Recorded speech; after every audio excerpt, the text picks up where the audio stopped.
Tumayo po tayo mga kapatid para sa ating panalangin. Dakilang Ama Yahuwah na aming Diyos at makapangyarihan ka po sa lahat. Bago po kami makinig ng iyong mga aral, hayaan mong handugan ka namin ng walang hanggang pasasalamat sapagkat hanggang sa ngayon taglay pa namin ang aming buhay at lakas. Lalong-lalo na Ama, ang aming karapatang sambahin at purihin ang iyong napakabanal na pangalan. Nalalaman mo, Ama, kung gaano kasabik ang iyong mga anak sa oras na ito, sapagkat ito lamang ang alam naming makakasama ka namin sa gitna ng aming pagsamba. Dito, nararamdaman ka ng bawat isa sa amin kung gaano mo kamahal ang bawat isa sa amin. Dito, Ama, lumalakas ang may mga karamdaman. Dito, nagkakaroon ng pag-asa ang nawawalan ng mga problema sa kanilang buhay, Ama. Dito sa aming pagsamba, mga nararamdaman naming sakit ay nawawala sapagkat ikaw ang alam naming gumagamot sa bawat isa sa amin. Ikaw ang alam naming ang nagbibigay ng pag-asa sa bawat isa sa amin, Ama. Kaya naman huwag mo kaming pabayaan sa aming pagsamba na sana'y madama ng bawat isa sa amin ang iyong pag-ibig. Halina, Ama, nananabik kami sa iyong pag-ibig. Sa pagtuturo pa lang ng aming kapatid, maunawaan na namin sana ang iyong ibig sabihin. Lalong-lalo na ang aming mga kapatid na nasa malayong lugar, ang aming mga kaibigan na nakikinig, ang aming mga kamag-anak. Sana'y buksan mo ang kanilang puso. Sana'y maunawaan nila ang, ang mensaheng ibig mo iparating sa bawat isa sa amin. Lalong-lalo na, Ama, sa pagkilala ng iyong napakabanal na pangalan. Sana'y pagkaroon sa puso nila ang pangunawa na malaman nila ang tunay mong pangalan. Pasbasan mo sana ang aming pagsamba, gayon din, Ama, ang aming abuloy na sana'y magkaroon ito ng kabuluhan at magamit upang marating pa ang maraming taong ibig makinig ng iyong mga banal na aral. Basbasan mo sana kami at patawarin mo kami sa aming mga kasalanan at sana'y maging karapat-dapat kami sa iyong banal na paningin. Sa oras na ito'y inihahandog namin ang aming sarili, ang aming puso't kaluluwa sa pagsamba sa iyong napakabanal na pangalan. Ang lahat ng ito'y aming hinihiling sa pangalan ng aming tagapagligtas na si Yahushua na aming Panginoon. Amen.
Ang bawat pagkakataon na ibinibigay sa atin ng ating Ama ay napakahalaga.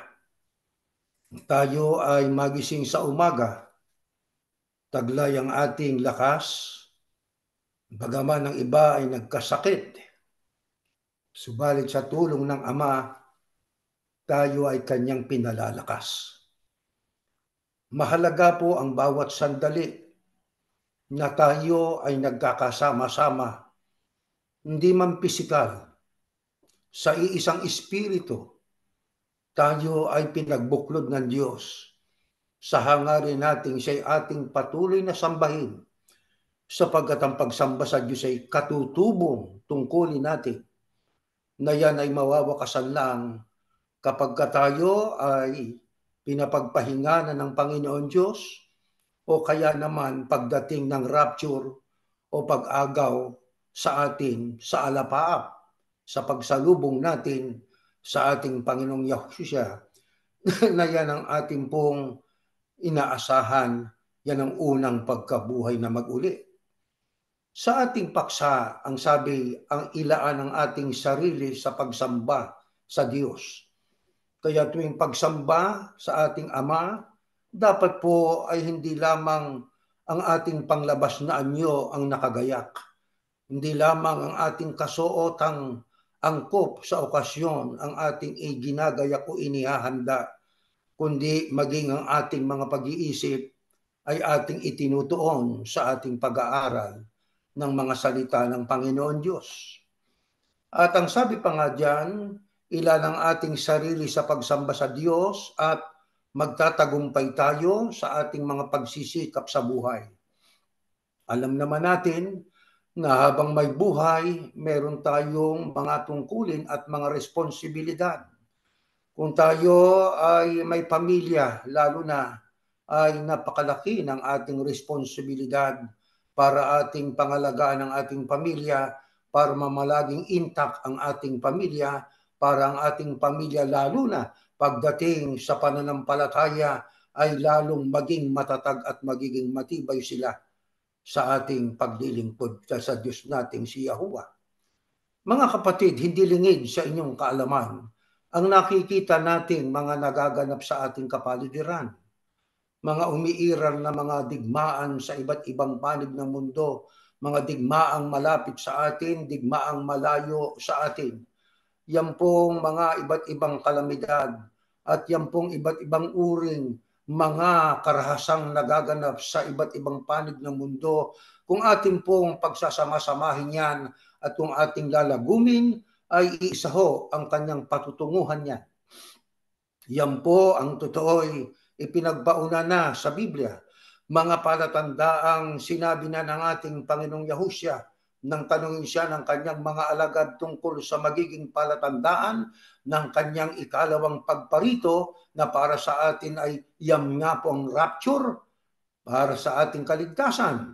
Sinabi niya, makakarinig kayo ng mga digmaan, lalaganap ang kahirapan, lalaganap ang kasamaan, ang karahasan, at mga kakilakilabot na mga kalamidad, mga sakit na laganap na po yan sa iba't ibang panig ng mundo, na yan po'y lalong nagpapahirap sa mahirap na buhay at pamumuhay ng tao. Kaya mga tao'y ikangay nakatingala sa langit at nagsasabing, bakit nagaganap ang lahat ng mga ito?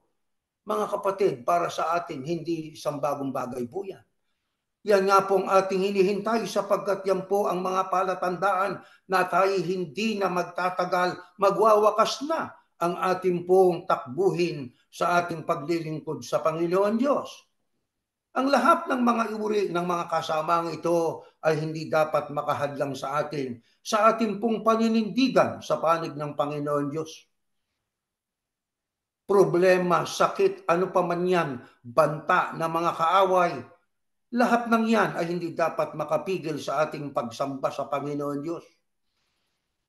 Hindi dapat ito maging balakid o hadlang sa ating pong pananatili sa pagsunod sa ating Panginoong Yahushua sa kilusang itinatag niya. Yan nga po ang iglesia ni Yahushua, na yan po ang very small remnant na iniwan ng Panginoon Diyos ng ang buong grupo, halos na ikatlong grupo ng iglesia ay tumalikod na. Ang sinamba na ay hindi na ang Diyos ng Israel na si Yahuwah, kundi ang kanilang sinunod na ay ang kanilang pinakapinuno. Yun ang kanilang pinararangalan, yun ang kanilang sinasamba, yun ang kanilang hinahandugan ng kanilang mga awit at mga papuri. Kaya nauso ang one with, yung initial ng leader nila. Pero sa atin, tayo ay one with God. Tayo ay one with Yahuwah. We are one with Yahushua. Walang tao sa balat ng lupa ang makapagbibigay sa atin ng kaligtasan.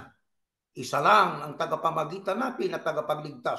Walang iba kundi ang ating Panginoong Yahushua HaMashiach. Sa harap ng katotohanan ito, kailangan po tayo ay lalong maging malawak pagdating sa kaalaman, mga kapatid. Kaya sa pag-aaral po natin, kailangan nating maintindihan ang itinuturo ng Biblia. upang tayo po ay makapagtagumpay sa lahat ng ating masasagupa sa buhay na ito. Ayon sa Biblia, sino ho ang mga taong tiyak na magtatagumpay kahit na nahaharap siya sa mga malalaking balakid sa buhay na ito? Pakinggan po natin ang unang talata sa ating pag-aaral. Dito po sa aklat ng Zacarias, sinabi sa akin ng anghel ang ipinapasabi ni Yahuwah para kay Zerubbabel. Pinapasabi ni Yahuwah na makapangyarihan sa lahat. Ang tagumpay ay hindi makakamit sa pamamagitan ng lakas ng hukbo o sariling kapangyarihan, kundi sa pamamagitan lamang ng aking espiritu. Maging ang pinakamalaking hadlang ay makikita ninyong maaalis.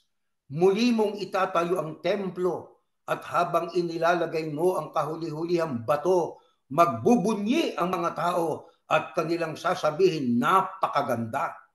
Ayon po sa Biblia, sino ho ang mga taong tiyak na magtatagumpay kahit na nahaharap siya sa malalaking balakid o hadlang sa buhay?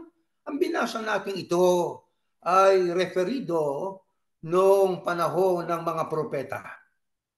Ang unang templo ay winasak po yan ng Babylonia. At ang Israelita ay naging alipin ng Babylonia sa loob ng 70 taon. Sinong ginamit ng Panginoon Diyos na kasangkapan upang mapalaya ang mga Israelitang nabilanggo at nabihag ng mga taga-Babylonia? Ito po ang hari ng Persia. Nang pangalan niya ay si Cyrus o si Haring Ciro. Ano ho ang ginawa ng Panginoon Diyos? Inudyukan siya para kanilang lusubin ang Babylonia na nandoon ang Israel na inaalipin at bilanggo at bihag. Kaya nang sila ay magtagumpay, napalaya itong mga Israelita. At nang sila po ay bumalik sa Jerusalem, ito na nga po ang ating binasa na ang sabi po ng anghel kay Zerubbabel, ang sabi, pinapasabi ni Yahuwah na makapangyarihan sa lahat, ang tagumpay ay hindi makakamit sa pamamagitan ng lakas ng hukbo o sariling kapangyarihan, kundi sa pamamagitan lamang ng aking espiritu. Kung ganon, mga kapatid, tatandaan po natin, sapagkat ng kanilang itatayo ang second temple ay mayroong mga hadlang. Sinong humahadlang? Yung mga karatig bansa. Ayaw nila na muling maitayo ng Israelita ang ikalawang templo. Itong binabasa natin ay tumutukoy sa ikalawang templo na itinatatayo ng mga Israelita noong panahon ni Zerubbabel. Kaya ang sabi ng Diyos, sapagkat marami nagbabanta, ang sabi ng Diyos sa magitan ng anghel kay Zerubbabel, pinapasabi ni Yahuwah, makapangyarihan sa lahat, ang tagumpay ay hindi makakamit sa pamamagitan ng lakas ng hukbo. Kaya hindi sa pamamagitan kumot marami ang iyong kasanduluhan, ikaw ay magtatagumpay na. O kaya ka magtatagumpay dahil sa sarili mong kapangyarihan. Hindi po yon ang sikreto ng tagumpay, kundi sa paanong paraan, kundi sa pamamagitan lamang ng aking espiritu. Sabi ng anghel ng Diyos, yan ang espiritu ng Diyos. Kaya ang tagumpay, hindi nakasalalay sa dami. Ang tagumpay, hindi nakasalalay sa sariling kaparaanan ng tao, kundi sa pamamagitan ng patnubay ng Panginoon Diyos. Kaya ang sabi diyan sa ating mga binabasa kanina, maging ang pinakamalaking hadlang ay makikita ninyong maaalis. Yan ang garantiya ng Diyos. Kahit malalaking hadlang, ang garantiya ay makikita ninyo, maaalis po yan. Kaya ang sabi, muli mong itatayo ang templo. Kaya muli, sapagkat may una, winasak nga ng Babylonia. Kaya muli, sapagkat mayroong ikalawang templo. At ang sabi, at habang inilalagay mo ang kahuli-hulihang bato, magbubunyi ang mga Israelita o mga tao at kanilang sasabihin, napakaganda. Tinutukoy ay ang templo. Kung ganoon mga kapatid, ang magtatagumpay, gaano man ang balakid, gaano man ang hadlang, gaano man katindi ang mga tatayo para tay hadlangan, ang magtatagumpay ay ang may patnubay ng Diyos. Kaya mga mahal na kapatid, sa tulong ng Diyos, napagtagumpayan ni Zerubbabel ang malalaking balakid, nagtagumpay at muli na itayo ang templo. Matibay mga kapatid ang ating pananampalataya na kapag tayo ay nagtiwala sa magagawa ng Panginoon Diyos, walang imposible. Lahat ay magiging posible. Ano lamang ang kailangan? Matibay na pananampalataya na walang bahid ng anumang pagdududa o bahid ng pag-aalinlangan. Mga kapatid, ayon sa Biblia, paano ho ipinagkakaloob ng Diyos ang kanyang tulong sa kanyang mga hinirang upang sila po'y makapagtagumpay at maligtas sa anumang problemang kanilang mararanasan sa buhay na ito? Pakinggan natin na nakasulat sa Aklat ng Awit. Ganito nakasulat. Sa iyo, O Panginoon, nanganganlong ako. Huwag akong mapahiya kailanman. Palayain mo ako sa iyong katwiran.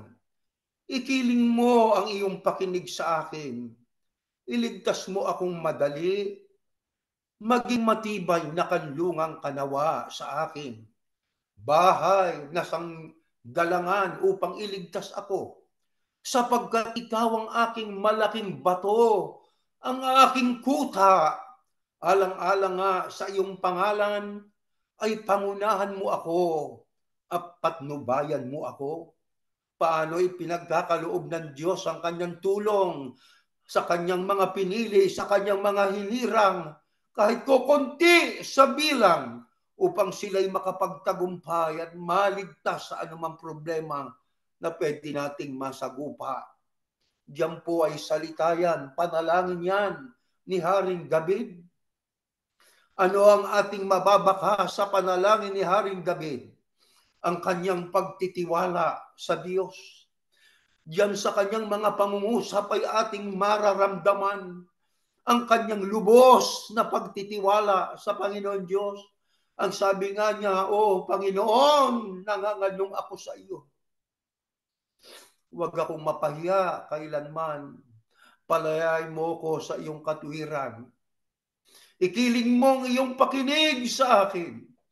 Kaya kapag tayo ay nananalangin yan ang ating hibik sa Diyos, na kapag tayo ay nananalangin sa Kanya, ikiling sana niya ang Kanyang pakinig sa atin. At ang sabi, iligtas mo kung madali. Maging matibay na kanlungang kanawa sa akin. Bahay na sanggalangan upang iligtas ako. Ang tahanan ay proteksyon. Ang tahanan ay tinatahanan ng mga tao na yan ay isang kuta o isang lugar na kung saan siya'y safe, siya'y ligtas. Kapag ang ating ginawang tahanan sa sintidong ang ating tiwalay na sa Diyos, ililigtas tayo ng Panginoon Diyos. At ang sabi, ikaw, Diyos, ang aking malaking bato, ikaw ang aking kuta. Alang-alang sa iyong pangalan, yan ang pangalang Yahuwah. Pangunahan mo ako at patnubayan mo ako. Kaya mahalaga ang katwiran ng Diyos. Napakahalaga ng salita ng Diyos. Ano katunayang ang katwiran ay salita ng Diyos? Ito, basahin po natin. Ang nakasulat sa Roma, sa 1:16. Sapagkat hindi ko ikinahihiya ang ebanghelyo, sapagkat siyang kapangyarihan ng Diyos sa ikaliligtas ng bawat sumasampalataya, unay sa Hudyo at gayon din sa Griego, sapagkat dito sa ebanghelyo, sapagkat dito ang katuwiran ng Diyos ay nahayag mula sa pananampalataya hanggang sa pananampalataya. Gaya ng nasusulat, ngunit ang ganap ay mabubuhay sa pamamagitan ng pananampalataya. Ayon po sa Biblia, ano mahalaga para ating pong lalong maharap ang lahat ng problema at lahat ay ating mapagtatagumpayan? Mahalaga yung katwiran. Yun ang hiniling nitong si Haring David sa ating binasa kanina, ang iyong katwiran. Alin yung katwiran ayon kay Apostol Pablo? Ang sabi, sapagkat dito ang katwiran ng Diyos ay nahayag. Alin yung tinutukoy ng salitang dito? Sapagkat hindi ko ikinahiya ang Ebanghelyo. Kaya yung dito'y tumutukoy sa Ebanghelyo. Yan ang salita ng Diyos. Yan ang mga aral ng Diyos na nakasulat sa Biblia. Na kung gagamitin ng tao ng matuwid at hindi po ito, sabi nga, ay lilikutin ng tao at babaguhin ng kahulugan ng mga talata, ang katwiran ng Diyos ang mag-iingat sa atin. Ang ating pinakagabay ay ang salita ng Diyos. Kaya mahalaga po na tayo ay palaging nakikinig sa Ebanghelyo. Mahalaga po na magkaroon tayo ng panahon na ating pong pagtuunan ng pansin ang mga salita ng Diyos. Mahalaga po ng tayo magsiyasat. Hindi po pwedeng tayo po ay tagapakinig lamang at ating ipagkakatiwala sa mga tagapangaral ang ating kaligtasan. Gaya ngayon tayo nag-aaral, sinusuri ninyo ang ating pinag-aaralan. Hindi basta para kayo'y amin lang ng amin o tango ng tango. Kailangan inyong sinusuri. Ginagamit natin ang ating sentido komon. Ginagamit natin ang ating kaalaman kung ang kanilang pagtutuloy biblical, logical, sensible. Yan ang sistema. Hindi yan kung ano lang ang ituturo sa pulpito. Yun ang ating tatanggapin na wala tayong tanong-tanong. Nandoon papasok ang desipsyon. Doon papasok ang pagliligaw, doon ang pagpapasok ng pandaraya, doon din papasok ang iba't ibang uri ng mga kabulaan ng aral. Kaya mahalagang magsiyasat. Kailan natin tinatanggap yung Ebanghelyo o katwiran ng Panginoon Diyos na mahalaga, lalo na sa panahon ito, pakinggan natin ang nakasulat sa aklat ng Isayas. At maraming bayan ay magsisiyaon at magsasabi, halina kayo. At tayo magsiyahon sa bundok ng Panginoon, sa bahay ng Diyos ni Jacob. At tuturuan niya tayo ng kanyang mga daan. At tayo magsisilakad sa kanyang mga landas, sapagkat mula sa Sion ay lalabas ang kautusan at ang salita ng Panginoon ay mula sa Jerusalem. Noong panahong una, panahon ng bayang Israel, saan sila po tumatanggap ng katwiran, mga salita ng Panginoon Diyos, doon sila tinuturuan. Ang sabi, sapagkat mula sa Sion ay lalabas ang kautusan at ang salita ng Panginoon ay mula sa Jerusalem. Alam ninyo, ang templo noon ay nakatayo diyan sa Jerusalem. Doon sila pumupunta. Kaya ang sabi, maraming bayan magsisiyaon, magsasabi, halina kayo, tayo magsiyahon o aakyat sa bundok ng Panginoon, sa bahay ng Diyos ni Jacob. Ano layunin? Tuturuan tayo ng kanyang mga daan at tayo magsisilakad sa kanyang mga landas. Kung gayon, nung panahon ng unang bayan ng Diyos, alalaong bagay ang Israelita, sila'y umaakyat talaga ng bundok sa dako ng kanilang sambahan na yan ang templo. Doon nila tinatanggap ang aral, ang katuruan na galing sa Panginoon Diyos, na yun ang lalong magpapatibay sa kanila. At yun, mga aral na yun ang kanilang lalakaran para wag silang maligaw ng landas sa kanilang paglilingkod sa Diyos. Mga mahal na kapatid, kung noong panahon ng bayang Israel, sila'y sumasamba noon sa templo, yan ay nung panahon ng kung tawagin natin Mosaic Law, papanahonan ng kautusan ni Moises. Mga kapatid, ang tanong, sa bagong tipan, sa panahon ng ating Panginoong Yahusya, ano ang pahayag ng Panginoong Yahusya tungkol sa dako ng pagsamba? Pakinggan po natin. Itong nakasulat na ito. Ating basahin po. Sinabi sa kanya ng babae, yung babae na yan, pagka ating binasa ang konteksto, yan ay babaeng taga Samaria, babaeng Samaritana. Ano ang sabi? Ginoo, ang tinutukoy niya, ang Panginoong Yahusya. Hindi naman niya kasi kilala kung sino yung kausap niya. Pero they are expecting, ang mga Samaritana, na sila'y umaasa, may dadating na Mesyas. May darating na Mesyas, na ang kausap nitong babae nga ay siya na nga ang Panginoong Yahusya. ang Mesiyas. Pero hindi niya kilala pa eh. Ito sabi, sinabi sa kanya ng babae, Ginoo, nakikita ko na ikaw isang propeta. Ang aming mga ninuno ay sumamba sa bundok na ito. Ang tinutukoy ng babae, bundok ng Gerizim. Ang mga ninuno niya, mga taga Samaria, doon sa lugar na yun sumasamba sa bundok ng Gerizim. Ngunit sinasabi ninyo, sabi niya sa kay Yahusya, ninyong mga Hudyo na ang lugar na dapat sambahin ng isang tao ay sa Jerusalem, sa templo. Sumagot si Yahusya, babae, maniwala ka sa akin. Darating ang panahon kapag dumating ang kaharian ng Diyos na sasambahin mo ang Ama hindi sa bundok na ito o sa Jerusalem. Alam nyo, yan po, kung ating pong lalong lalawakan ng ating kaalaman, yan ay tagpo na umiigib ng tubig itong babaeng taga Samaria sa balo ni Jacob. Napakahirap noon, kainitan ng araw. Ngayon, ang ating Panginoong Yahushua ay naglalakbay, napadaan po dyan sa lugar na yan. Nag-usap sila ng babae. Alam ng babae, ng kausap niya, isang Hudyo. Noon, may batas, bawal makipag-usap ang mga Hudyo sa mga taga-Samaria o mga Samaritana o Samaritano. Ngayon, ang sabi nitong babae, bakit ikay nakikipag-usap sa akin? Ikay isang Hudyo, ako isang babaeng taga-Samaria. Ang sabi ng Panginoong Yahushua, painumin mo ako ng tubig.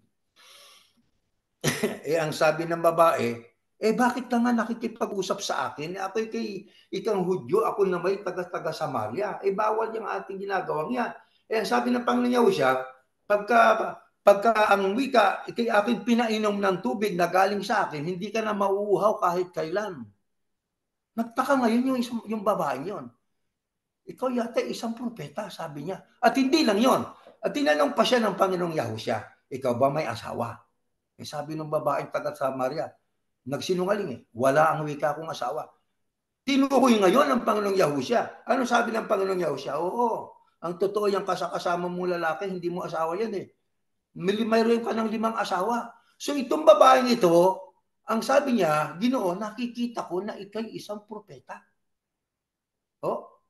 Kaya ang ginawa nitong babae ay kanyang iniwan yung banga ng tubig at siya'y pumunta sa Samaria at sinabi niya sa mga tao, halik kayo, puntahan natin yung taong nandoon sa balo ni Jacob na nagsabi ng lahat ng mga bagay na aking ginawa. Maaaring siya na ang Mesiyas. Kaya yung mga tao pumunta doon sa kinaroroonan ng Panginoong Yahushua at ang Panginoong Yahushua ay nangaral sa kanila.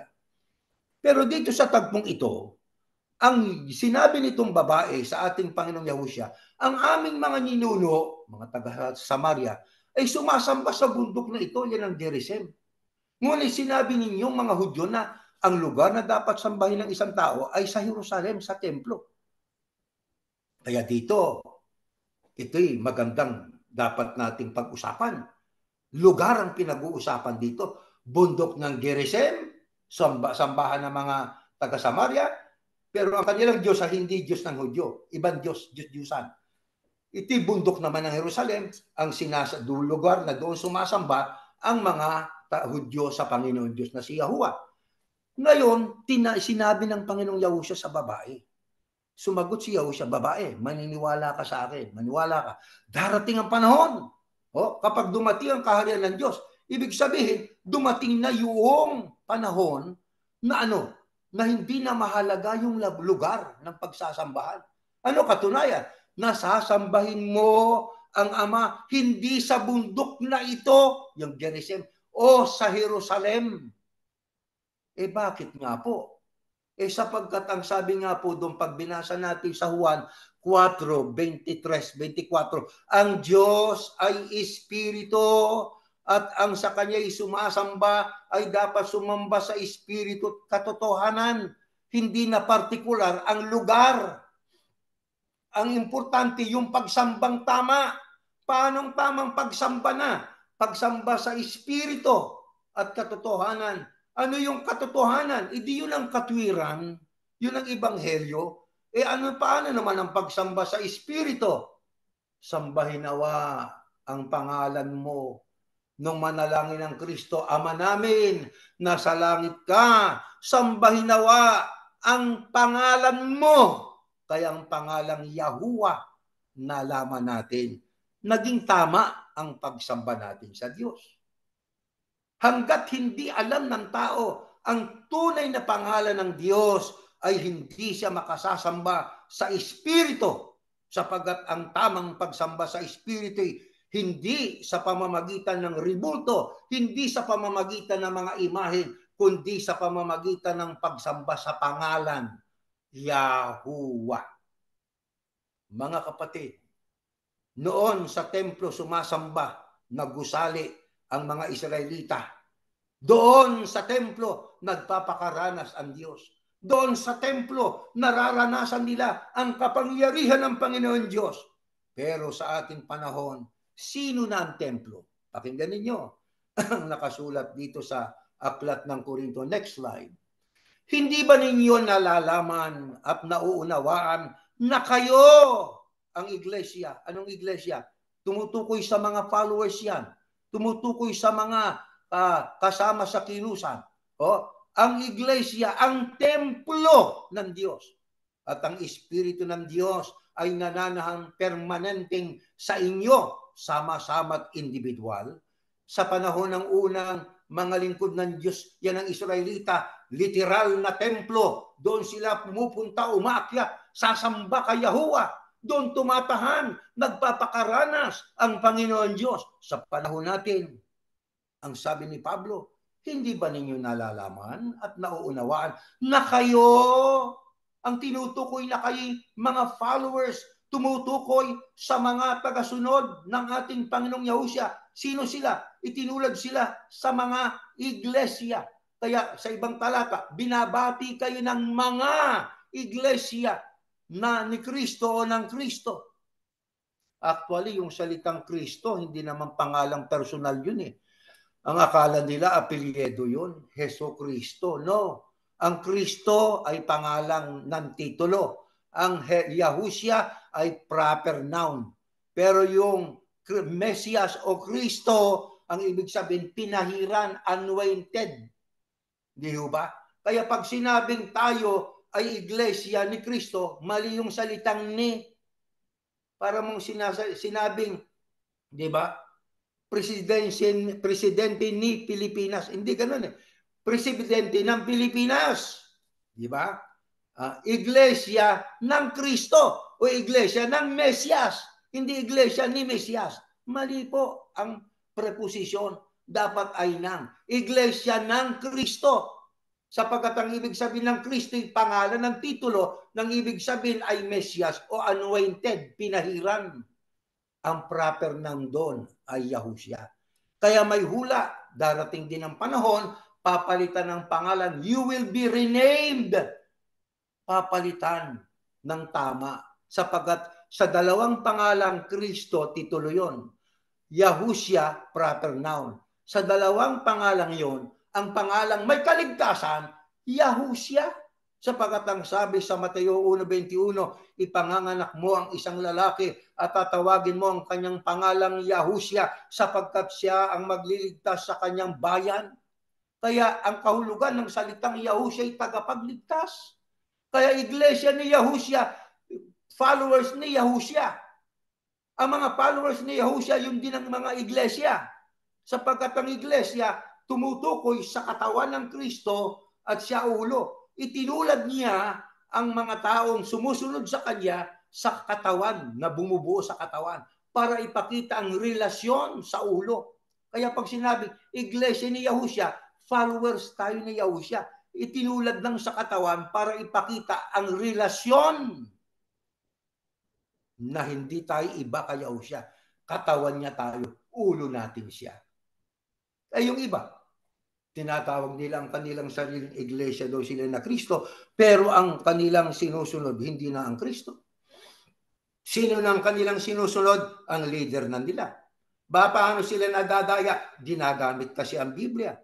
Pero paano nila nadadaya at napasusunod sa kanilang hulihan at hindi na sa aral ng Diyos at aral ng Panginoong Yahushua? Kanila nang ini-eject yung gusto nila. Hindi na yung aral ng Panginoong Yahushua. Kaya naliligaw ang tao na walang kamalay-malay ang tao. At sapagkat tayo na nga po ang templo, tayo na po ang tinatahanan. Ito yung templo ang ihaharap natin sa Panginoon Diyos. Ito yung templong dapat linisin. Ito yung templong dapat banalin. Dito sa templong ito dapat tumatahan ng Diyos para anuman at gaano man kabigat ang problema na ating kakaharapin, kakayanin natin sapagkat tumatahan ang Diyos sa atin. Permanente tumatahan sa atin ang Diyos. Kaya sa ating panahon, ang mga templo na literal ay hindi hinihingi sa atin na ng Diyos yun. Kaya tingnan ninyo sa Bagong Tipan, wala kayong mababasa sa Bagong Tipan, iniutos ng Panginoong Yahushua, magpagawa kayo ng templo.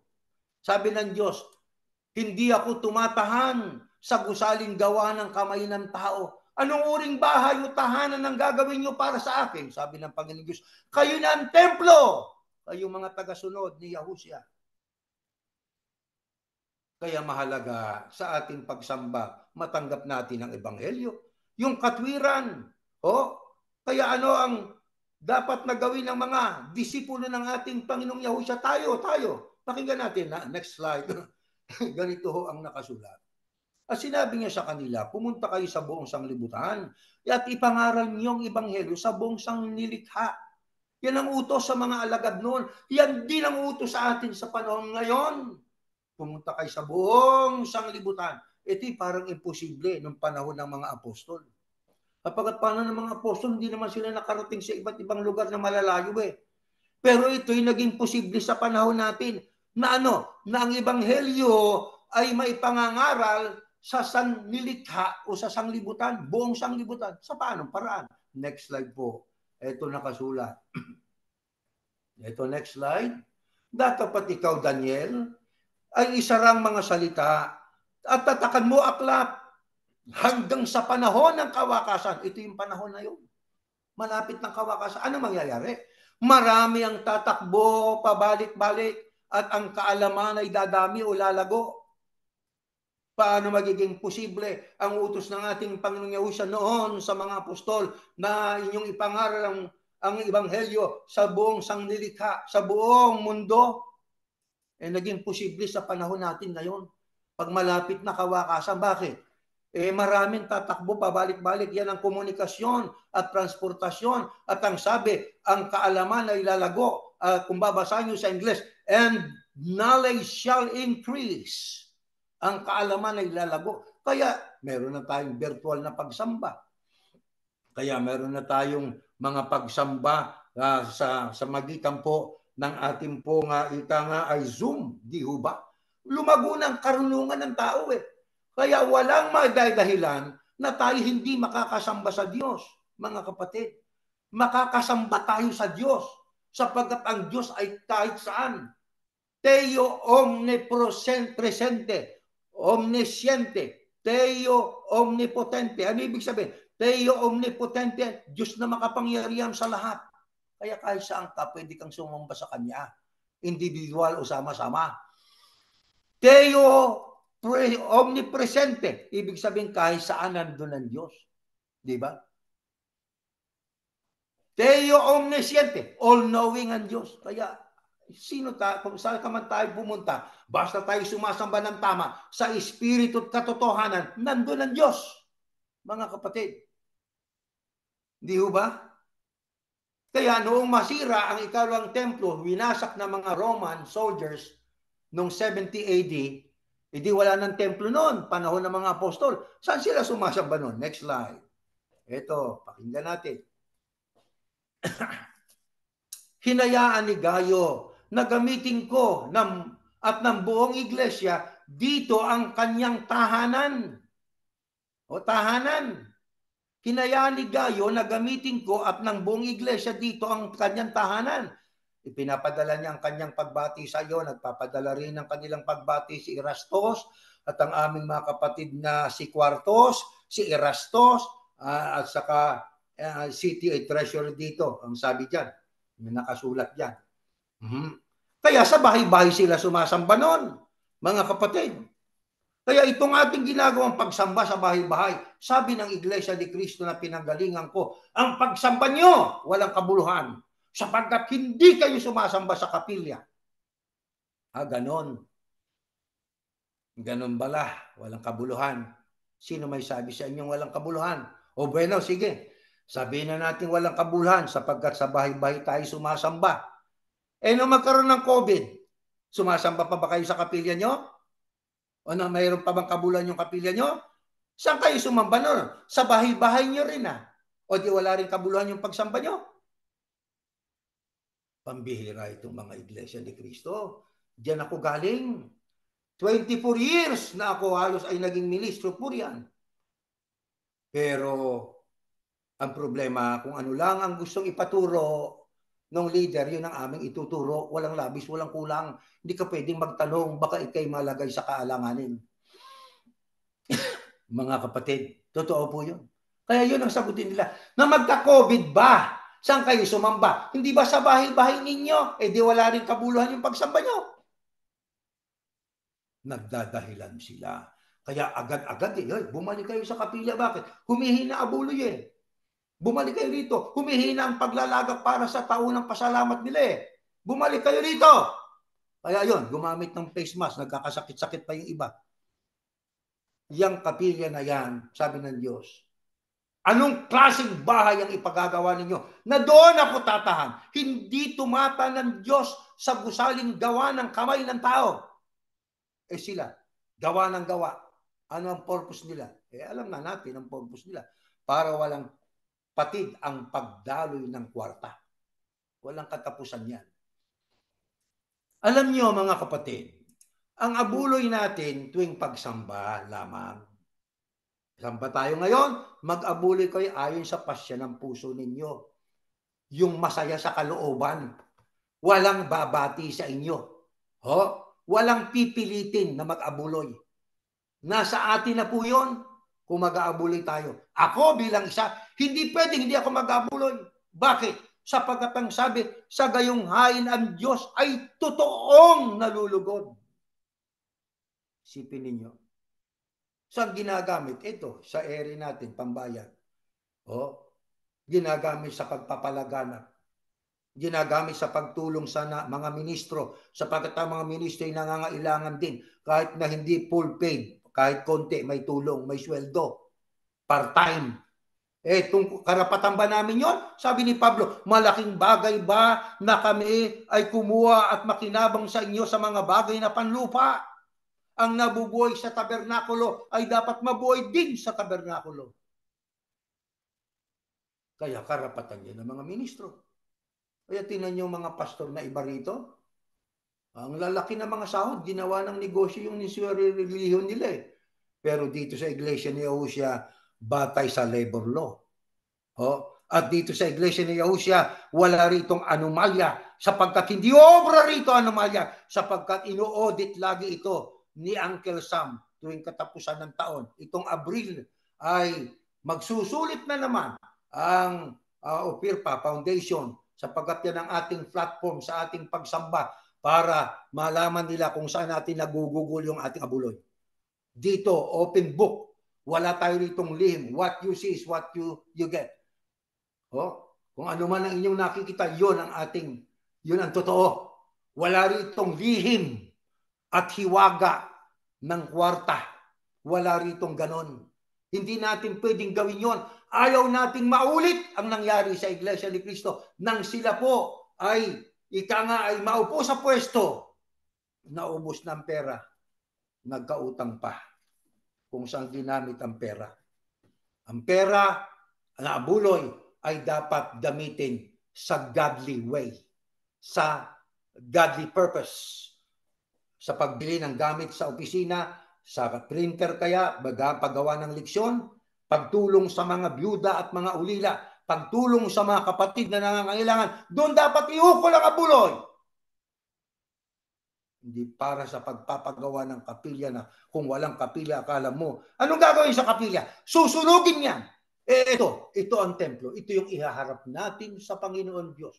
Itong dapat linisin natin. Itong dapat nating banalin. Itong dapat nating punuin ang aral upang ito ay siyang maging malakas at matibay sa paglilingkod. Ano bilin? Tungkol sa ating pagsamba, pakinggan natin, ito po nakasulat. na wag nating pabayaan ang ating pagkakatipon na gaya ng ugali ng iba, kundi mag-aralan sa isa't isa at lalo na kung inyong namamalas na nalalapit na ang araw. Yan ang bilin, wag nating pababayaan. Nagtitipon tayo, ang iba nagtitipon sa bahay, marami sila. Katulad sa lugar ng Karaste, marami siyang mga anak, mga apo, na meron silang pagsamba na sama-sama. Marami sila. Meron naman pagsamba, depende sa bilang ng kapatid sa bahay niya kung siya'y mag-isa. Gaya rito sa amin, 3 kami, nandun sila sa kanilang cellphone, doon sila nakikinig sa pagsamba. Maging ang ibang kapatid na nasa Pilipinas, sa Japan, sa Canada, sa London, sa Italia, iba't ibang lugar, sumasamba sila gaya nito. Kung magagawa nating sama-samang pisikal na magtitipon, sana. Pero kung tayo magkakalayo-layo, pero isang ating layunin. Sabi nga ni Pablo, kung wala man ako sa inyo ng pisikal, nandyan ako sa inyo sa magitan ng aking espiritu.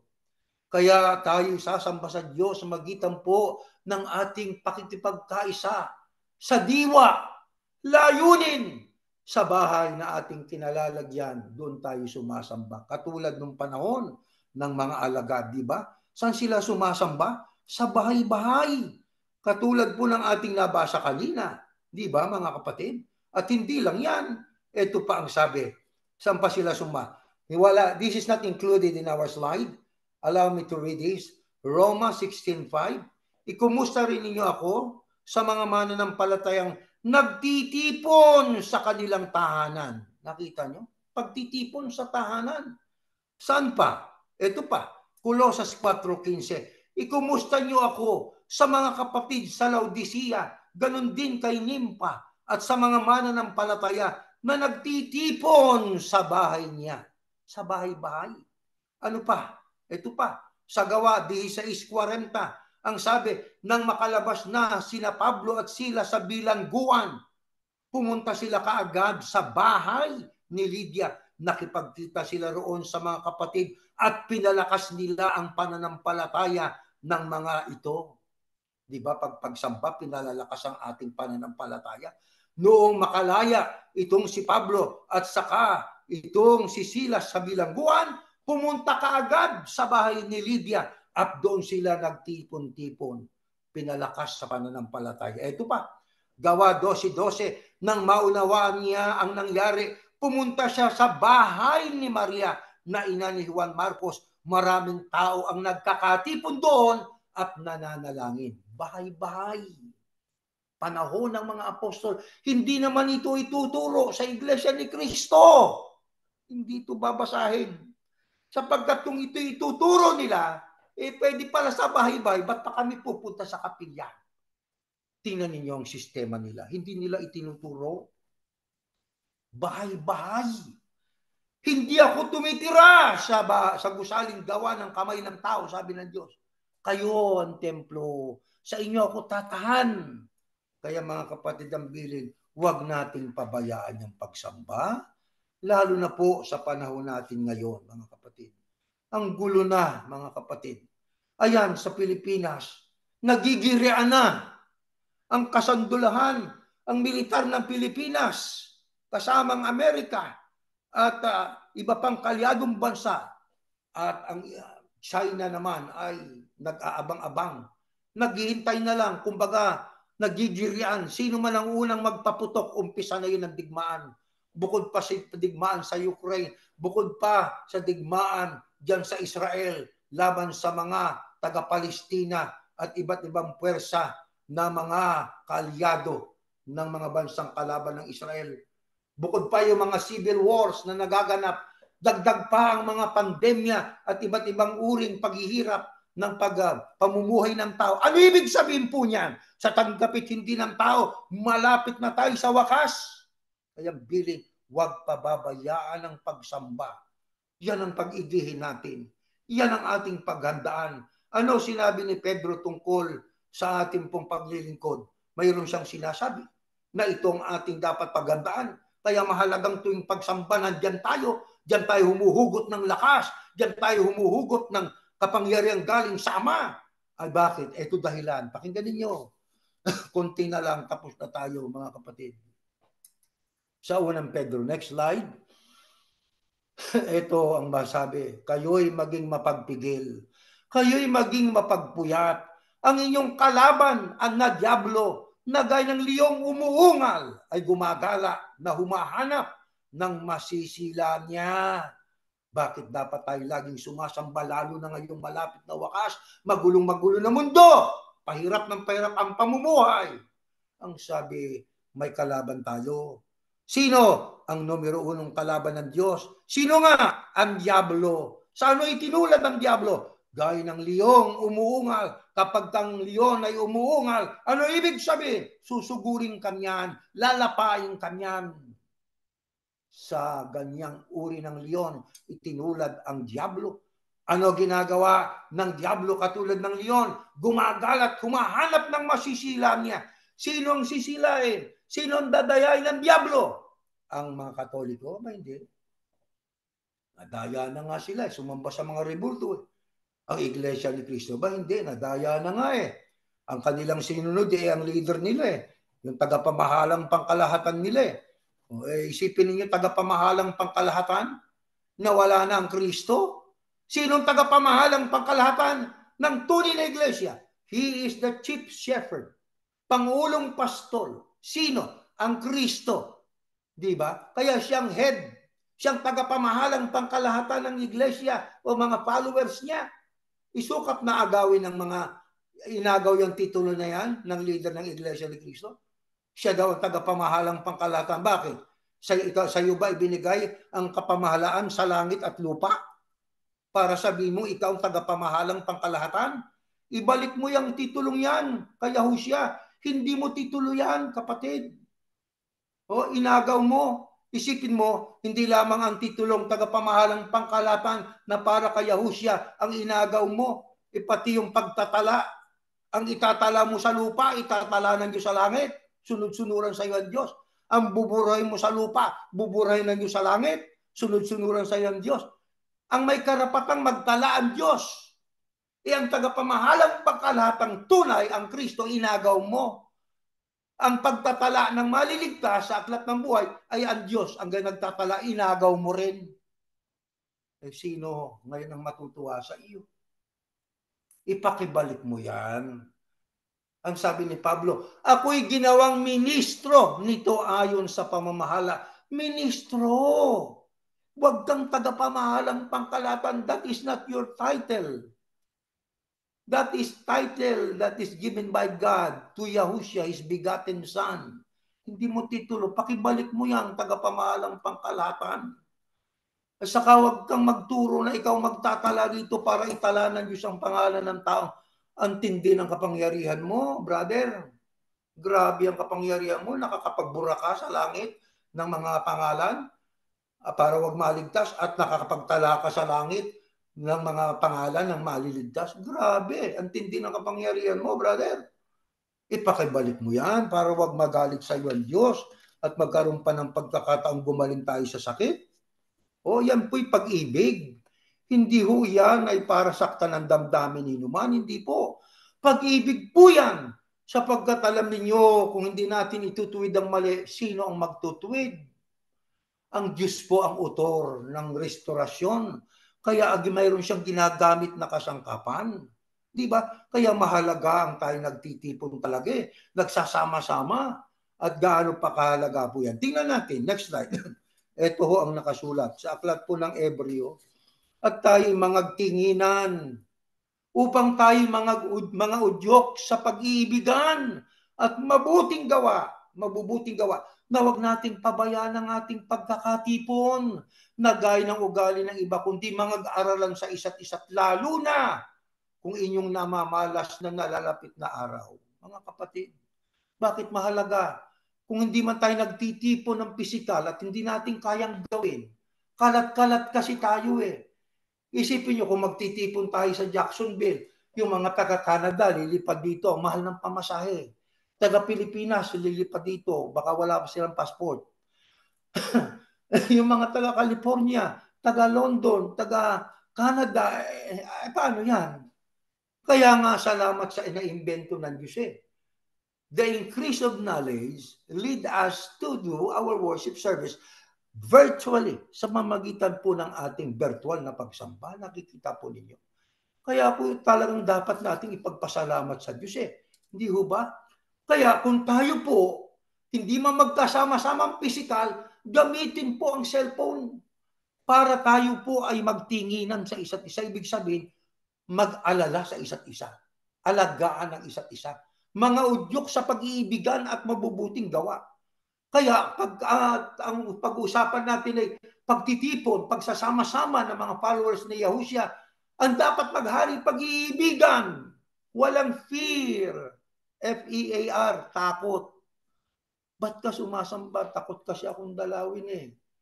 Ba't ka sumasamba? Baka hindi ako makatanggap ng Santa Cena kasi takot eh. Eh kami sa iglesia ni Yahushua dito, malaya. Ba't kayo sumasamba? Eh pagsamba namin sa Diyos, tungkulin namin kapatid eh. Dito ba ay mayroong nagsasabi, hoy sumamba ka? Wala. Ang nagsasabi rito na tayo sasamba, yung aral na narito sa tuktok na natin, yun ang nagpapaalaala. Hoy, sumamba ka, gumaya ka. Wala ritong dadalaw. Ang Diyos at ikaw lang ang usapan dito. Ang Diyos at ako ang mamamagitan ng Panginoong Yahushua. Sa Kanya ako magsasamba, sa Kanya ako magtatalaga. Yan ang relasyon. Wala ritong third party o grupo ng mga taong dadalawin ka, pagpasasalaysay ka pa. Anong salaysay? Akala ko ba bawal ang kumpisal? Tinutulig sana ang iglesia ni Kristo. Oh, anong ginagawa ng mga pare? Nagpapakumpisal. Anong sasabihin ng mga pare? Ano ang kasalanan mo doon sa maliit na kwarto? At padre, nagnakaw po ako. Anong ninakaw mo? Lubid. Madali lang yan. Madasal ka lang ng 5 ama namin, Baginong Maria, tapos na yan, Gloria Patri, tapos na yan, patawad ka na. Kaso padre, doon sa dulo ng lubid may sumamang baboy. Ay, dagdagan mo na lang ng 20 ama namin, 20 Baginong Maria, mapapatawad ka na. Sabi ng mga iglesia ni Kristo. Anong karapatan mo para magpatawad? Ba't ka nagpapakumpisal, pare? Yun ay verbal yun. Sa iglesia ni Kristo, ano ginagawa pagka hindi ka nakatupad ng tungkulin mo? Papagsasalaysay ka. Akong si Address, tagapamahalang pangkalahatan. Ako pong si ganito, ay isang ministro. Hindi ko po natupad ito. Nangangako po ako sa inyo at sa Diyos na ako ay magbabagong buhay. Tutupurin ko po ito sa awa tulong ng Diyos. Ang lagda, ang inyong kapatid. Ano yun? Kumpisal din yun Ano nga lang? Nakasulat. Anong ginagawa nila? Pinupunan nila ang pare. Ba't nagpapakumpisal? Verbal. Ikaw, ba't hindi mo punahin ang sarili mo? Anong ginawa niyo? Written. Kaya yung kumpisal, nangangako ako, handa akong tumanggap ng parusa pag naulit ito. Nako, sino kanino naka-address? Sa tagapamahalang pangkalahatan? Nagkasala ka sa Diyos, ba't ka sa Kanya hihingi ng tawad? Pinauso nila yan para takutin tayo. Ako, biktima ako niyan. Nakailan akong maraming salaysay na ako ministro dyan. Nangangako ako. Pero pagkakaibigan nila at malapit sa kanila, walang salaysay. Pareho ba yan? Nagtitinginan ba sila? May pag-ibig ba? Mabubuting gawa ba yun? Hindi. Kaya nga po, tayo bilang iglesia ni Yahushua, inaakit tayo ng Diyos na tayo magsama-sama sa isang layuning sagrado o banal. Ano yun? Tayo mag-ibigan. Tayo gumawa ng mabuti sa isa't isa.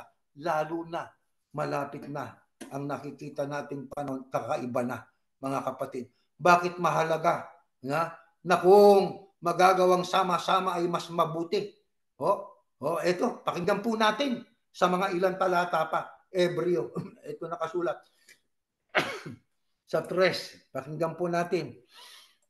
Next slide. Ito nakasulat mga kapatid. Ngunit, payuhan ng isa't isa, araw-araw. Kaya mga kapatid, araw-araw tayo nabubuhay, walang masama kung magpayuhan tayo. Ang nagpapayo, hindi perpekto. Ang pinapayo ay hindi rin perpekto. Yun ay malasakit. Kapatid, kung ako may nagpapayo, hindi sapagkat ako'y perpekto. Ang payo ko po'y para sa inyo. Malasakit.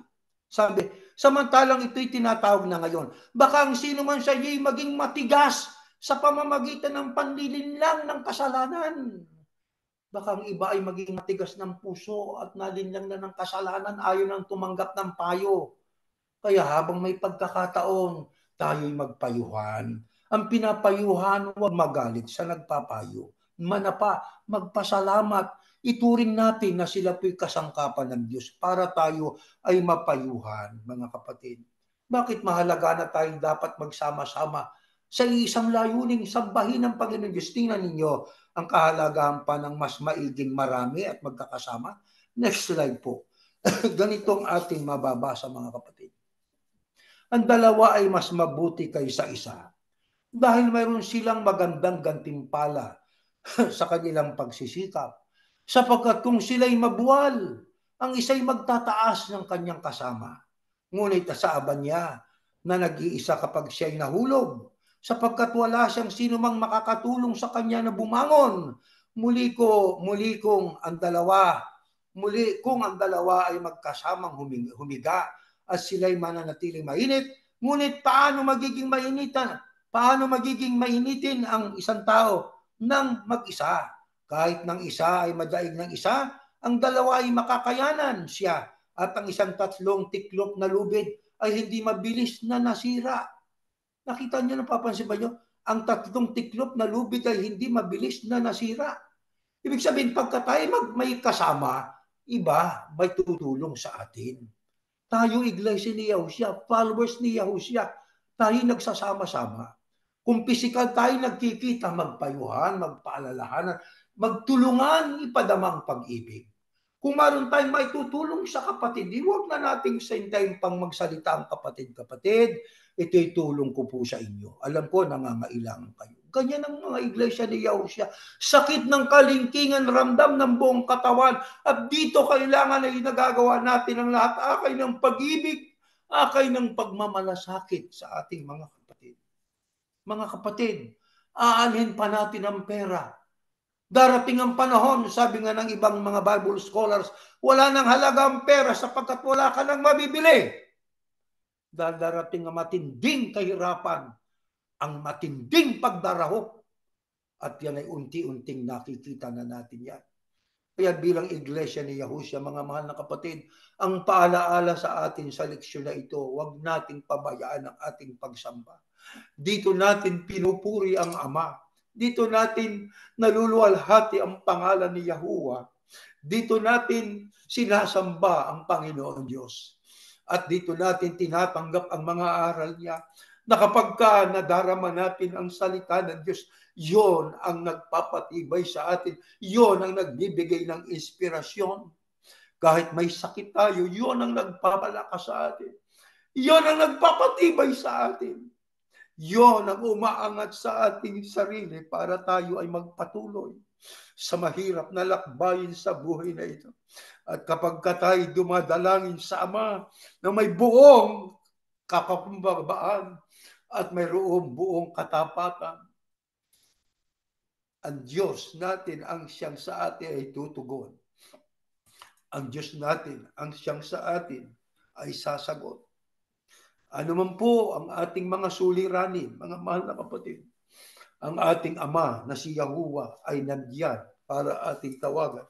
Tumayo po kayo at ay mananalangin. Ama naming Yahuwah, salamat po ng marami sa iyo. May mga pagkakataon sa buhay namin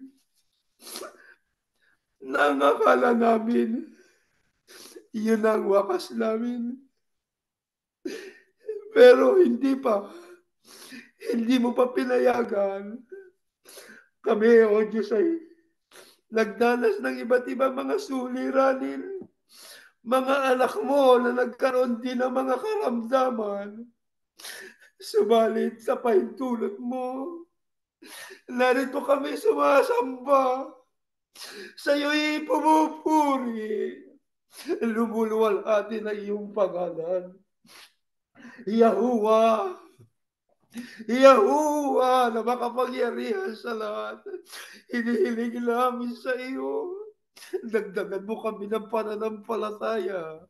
Dagdagan mo kami ng kababaan ng loob habang naghihintay kami sa pagparito ng Panginoong Yahushua para sa iglesia, para sumalubong kami sa Kanya sa alapap.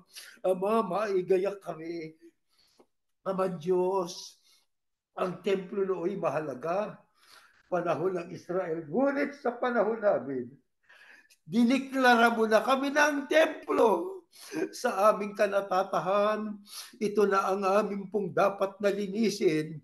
Ito ang templong katawan namin na dapat naming banalin. Salamat sa katwiran sa Ebanghelyo. Dito nababalal ang aming katawang ito. Dito kami nababalal sa pagsamba. Kaya aming hinihiling sa iyo, Ama, kapag kami nananalangin, abutin mo naman sana kami. Palakasin mong mga naghihina, ang mga naulila, ang mga may karamdaman, problemang mabibigat. Ama, akbayan mo naman kami.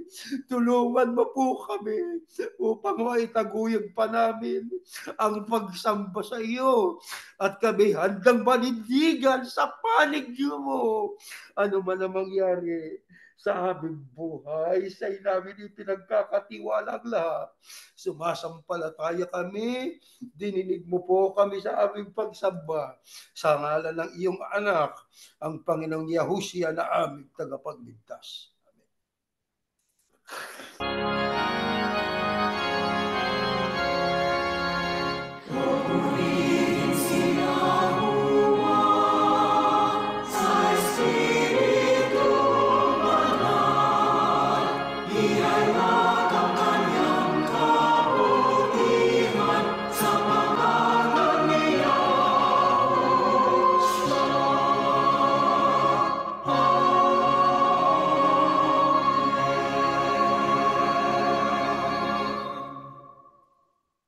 Biyayang pagliligtas ng ating Panginoong Yahushua, ang pag-ibig ng ating Diyos na si Yahuwah, at ang patuloy na pagkilakip ng Espiritu Santo sa nawang sumaating lahat ngayon at magpakailanman. Amen.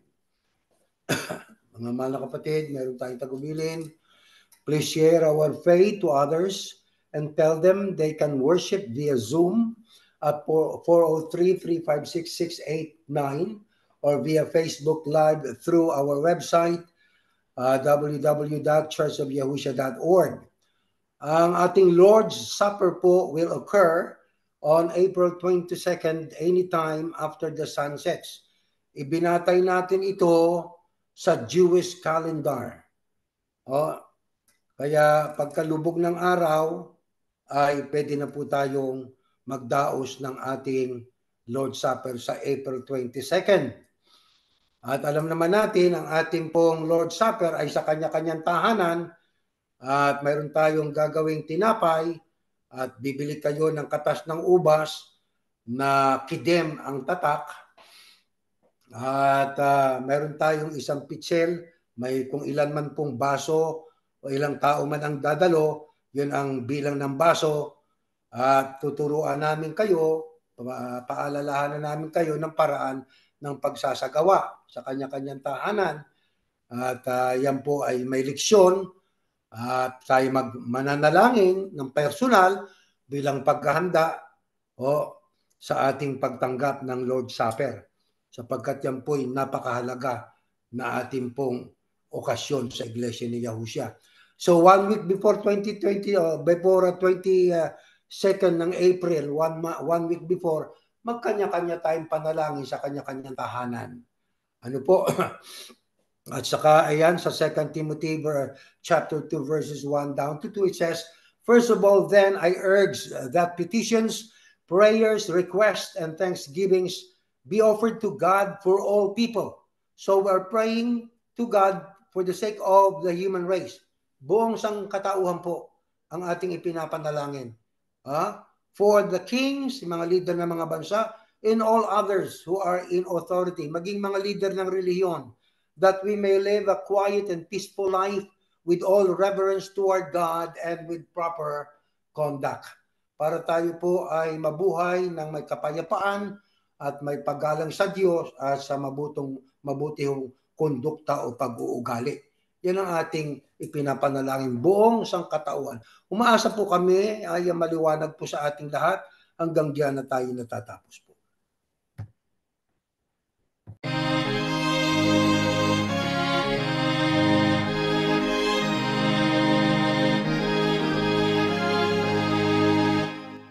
Sa puso natin ang aral ng Diyos Yahuwa at maging matatag.